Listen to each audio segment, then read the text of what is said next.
Representative, good to see you in person here. Thanks for having me, Jason. Fear sells. Both parties know this, and Republicans are really campaigning right now before the primary on anti-Islamic messaging. What's going on here? I think they're trying to sell the red meat to their constituents.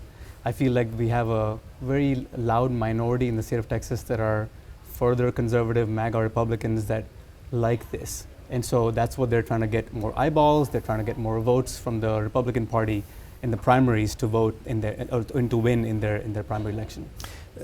Let me start with this here. Republicans talk about wanting to stop Sharia law, which is Islamic religious law. Is that being practiced anywhere in Texas, to your knowledge, Representative? So Sharia law, I mean, I can say that as a Muslim, right? Sharia law is a personal religious guidance framework, right, which every religion has, right? Catholics have that, Jewish community have that, and so does Muslims. And what it says is, how do you govern your religious and personal beliefs? It is not the tribunals, it is not taking over US Constitution or the Texas Constitution, which is often touted as, or Sharia law is going to come in and replace our court system. That's absolutely false and completely wrong. And I think there's a lot of lack of knowledge. And so whatever we don't understand, we fear. And that is what the elected officials are using that as bait to say, oh, we're going to ban Sharia law. A lot of elected officials have filed that from the US Congress to the state assembly. And it's really concerning to me as a Muslim Texan, who I feel really strongly that it's not contrary to say I'm a proud Muslim and I'm a proud Texan. For clarity though, is there any Sharia law tribunals, as Republicans have said, to your knowledge? Absolutely not. Well, why do you think we're hearing so much about this? I think it's important for them to tout this because that's what the voters want to hear. Like, everybody's on this bandwagon to get more further right and to target a minority that it's sort of scapegoating, right? Like, okay, like immigrants are different, and it's coming down from the federal administration as well, right? The current administration is saying harmful and hateful rhetoric for immigrants. They're having travel bans from Muslim majority countries. It's coming down to the governor that's saying, oh, these Muslim civil rights organizations are going to be now labeled as terrorist organization, in fact, foreign terrorist organization, even though they're from America. and then same thing happening with the elected officials statewide are saying, we're going to exclude Islamic schools, private schools, from the private school voucher program. And then the legislature, obviously last session, passed a legislation saying that we're going to ban Sharia law. It has nothing to do with Sharia law. In fact, it's trying to ban epic city development from happening again.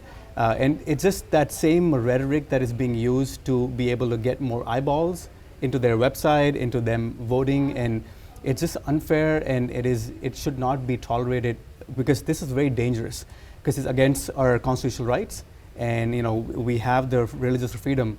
I'm not concerned about the political differences that we have. We can debate them all day long, but when we talk about targeting people based on their faith, that's a line we should not cross. There's also a big push, as you well know, to oppose the Islamic communities being built in Collin County, reportedly one being built in Kaufman County as well, too.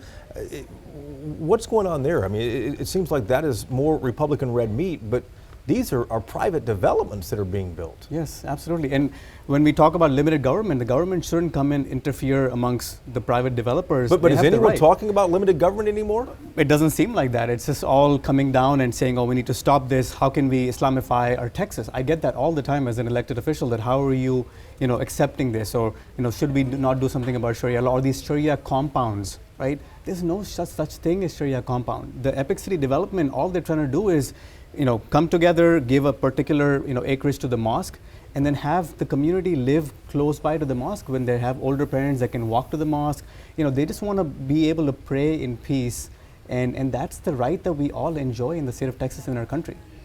Republicans are essentially saying, let's don't Sharia Texas. What's your reaction to that? I think they're, like I said, using red meat to bait their voters to vote for them. Sharia, like I said, it's misunderstood. It's a personal religious belief, and that's where they're going wrong with that thinking. What's the reaction to all this in the community right now, in the Muslim community in Texas? I mean, Muslim community is devastated. It's living under sort of a blanket of fear, a blanket of suspicion that, oh, if you're Muslim, then you must be doing something illegal, or these organizations that are fighting for your civil rights are also terrorist organizations. So what I get a call almost every day from a Muslim family, whether it's about, hey, our schools are not being able to come into the ESA program that y'all passed. And in fact, one of the state representatives sold this to me as by saying, hey, you're a Muslim, you should want your Muslim schools to be participating in the ESAs. And I said, yes, but I want to fully fund our public schools. And so again, but that was used as that debate for me, and now they're being excluded. I get calls from Muslim community members that they're being targeted just for wearing a hijab. There was a woman in Euless who was by the pool, and she had 2 kids in the swimming pool. There was a white woman that came in and basically tried to drown her 2 kids, 3-year-old and a 6-year-old, in the city of Euless. Touched them and Absolutely, and were then charges filed in that case? Absolutely, it was a hate crime, and it was prosecuted to the fullest extent. And this woman even took out the hijab as the mother was trying to save the kids. And so, events like this happen all the time, like in a mosque outside Murphy or in a coffee shop outside Murphy. There were people that were just, praying outside, and they were just, targeted because of them praying. And so it happens a lot, and I feel like we need to stop, especially elected officials that are sort of preying on this should be held to a higher standard. I believe that there's more Texans who love the diversity that we have, right? There's a loud minority that says otherwise, but I believe that bringing people together is what elected officials should be doing, not dividing them. To make sure I'm clear on this, are Muslims in Texas worried about this, afraid of this? Do they pay it any attention at all this rhetoric by Republicans? They're extremely concerned, and it's coming from one party. It's not, you don't see any Democrats saying that. So I feel like it is very concerning, and that's why they're coming out in large numbers and supporting Democrats who are empathetic and sympathetic to the Muslim cause, and saying that, look, it's not just about Muslims. It's about protecting a religious freedom for all Texans, and that's what elected officials should be focused on.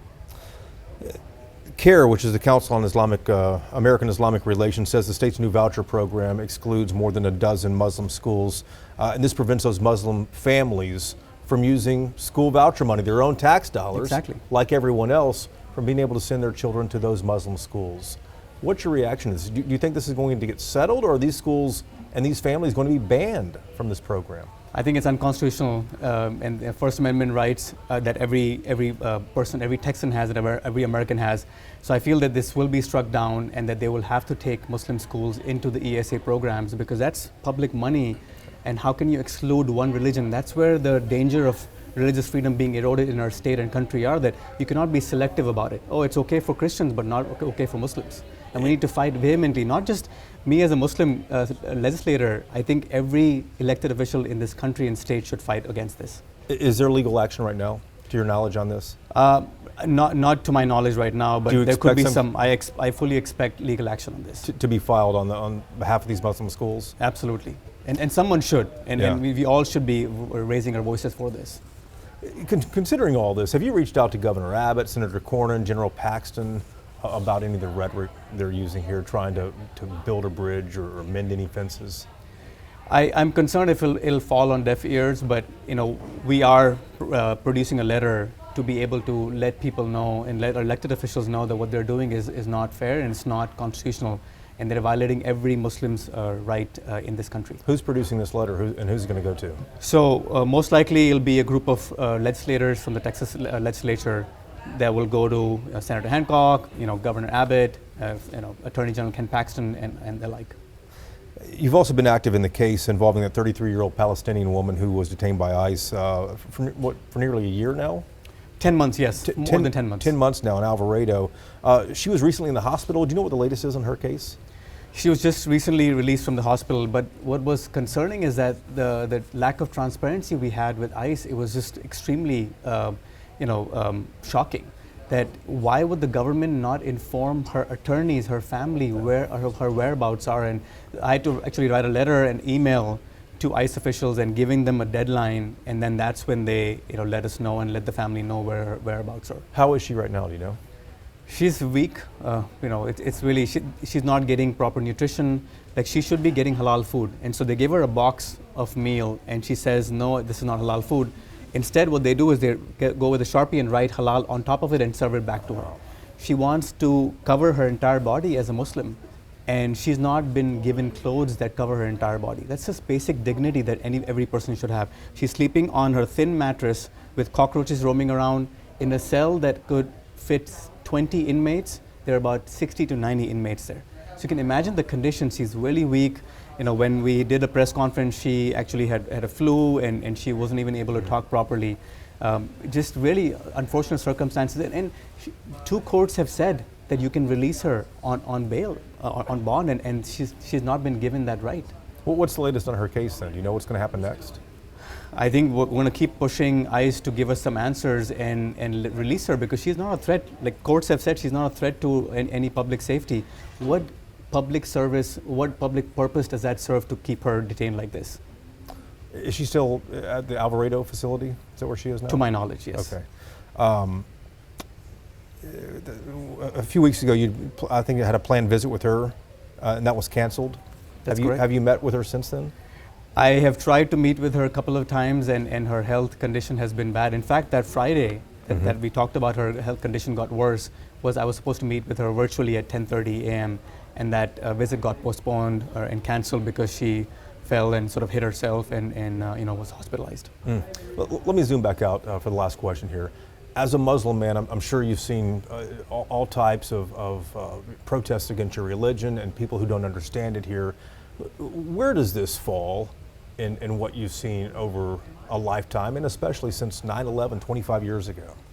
I think it's the same story, that some people need a scapegoat so that way they can prevail and say the problem is because of these people and I'm going to solve that, right? And so that has not changed, but the intensity has ratcheted up significantly. I mean, from my election in Euless City Council to my election in the State House, I mean, that is proof that there are amazing Texans out there who believe in that diversity and they've elected me. But there is a loud minority that still exists, and that is what the elected officials are leaning more towards and giving that red meat to their elected official or elected voters. And so that's where we need, that's a danger that everybody needs to sort of voice their opinion on, because if we let this happen right now, it'll just be so many different communities will be targeted in this. Today is Muslim community, tomorrow could be other communities that will be looped into it. A hate against one community is hate against all of us. Yeah. So we can't stand idle and just watch this happen. Even if I was not a Muslim state representative, I would voice my opinion against this, because this is completely unfair and unjust. A few years ago, all Republicans were campaigning on is the border. And now it's this anti-Sharia law, anti-Islamic messaging here. Did that take you by surprise at all? It didn't, because I feel like, unfortunately, our federal administration is doing the exact same thing. The rhetoric, the harmful rhetoric that they're putting out there against Muslims and against immigrants and against the other, right? That is really harmful, and that just trickles down to our state and our sort of neighbors, right? Because the neighbors are being pitted against each other, and I feel like, this is an easy target. A Muslim community is an easy target. We have 2% or 3% of Muslims in the state of Texas, right? It's an easy target. Transgender community, easy target. Immigrant community, easy target, because you can easily profile them by saying, oh, you're wearing a hijab, oh, you look like this, so it's easier to sort of make us a scapegoat, and I think we all need to fight against that vehemently. Representative, good to see you. Thank you so much for having me.